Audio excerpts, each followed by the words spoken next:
స్వతంత్ర అభ్యర్థిగా పోటీ చేయనున్న పిఠాపురం మాజీ ఎమ్మెల్యే వర్మ.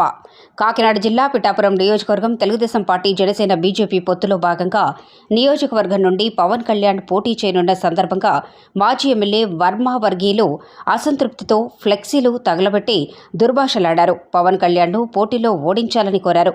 దీంతో వర్మ స్వతంత్ర అభ్యర్థిగా పోటీ చేస్తున్నట్లు తెలుస్తోంది.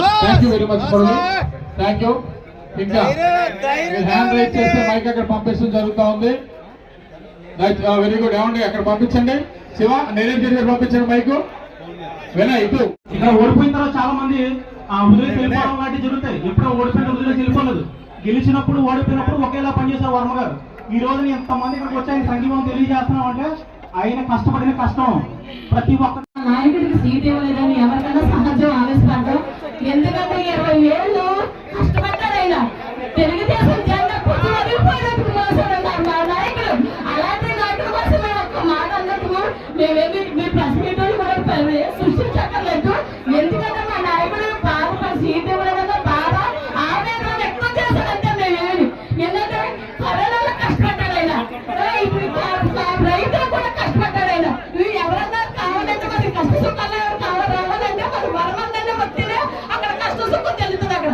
అంతేగాని మాకు నాయకుడి సీట్ ఇవ్వలేదు, చంద్రబాబు నాయుడు గారు గుర్తించలేదన్న ఆవేదన వస్తే తప్ప వేరే విధంగా ఏ నాయకుడిని నేను దూషించలేదు. ఎందుకంటే మా నాయకుడు మాకు కావాలి. ఎందుకంటే మా కష్టాలన్నా సుఖాలన్నా వచ్చే నాయకుడు మాకు వస్తుందా అదే మీకు సభముఖంగా తెలియజేస్తున్నాను.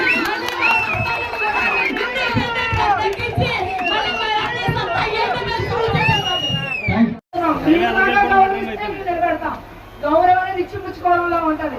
ఏ పిఠాపురం కార్యక్రమం టీడీపీ కార్యక్రమం తక్కువ.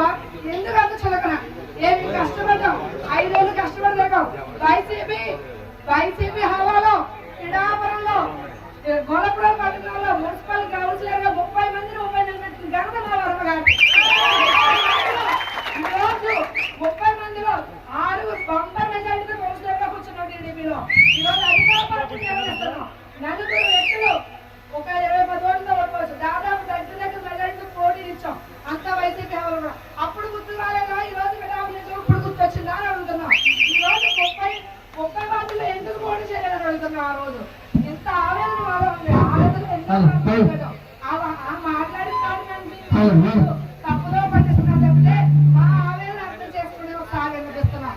ఇంకా ముఖ్యంగా ఈ రోజు పిఠాపురంలో వర్మ వెళ్తే మేమందరం కూడా మేము నిర్ణయించుకోబోతున్నాం. ఆయన ఏం తీసుకుంటే అదే నిర్ణయించుకోబోతున్నాం. వర్మ వెంటే మేమంతా ఈరోజు వర్మ వెంటే మేమంతా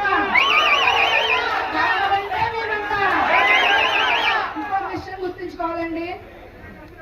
మనం పార్టీ కట్టుబడి ఉన్నాం. క్రమశిక్షణ పార్టీలో ఉన్నప్పటి వరకు మన నాయకుడు వర్మ కూడా క్రమశిక్షణ నాయకుడు.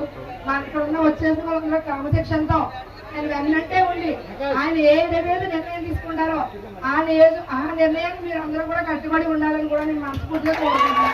రైతులతో అన్యాయం జరుగుతుంది వర్మ లేకపోతే. అందుకని వర్మ పిఠాపురం గారు ఉండాలి, కంపల్సరీ పోటీలో ఉండాలి. వర్మ నెగ్గాలి. మనందరూ ఖర్చు సుఖంలో గుండెల్లో ఉన్నారు. కానీ ప్రజలు కష్టపడి వాళ్ళందరినీ ఆదరించడమే పరంపర పాపమనిపిస్తుంది ఇవాళ. ఎందుకంటే ఇవాళ ఒక టికెట్ లేదంటే చాలా ఘోరమైన చిత్రమైన ఆలోచన వచ్చింది.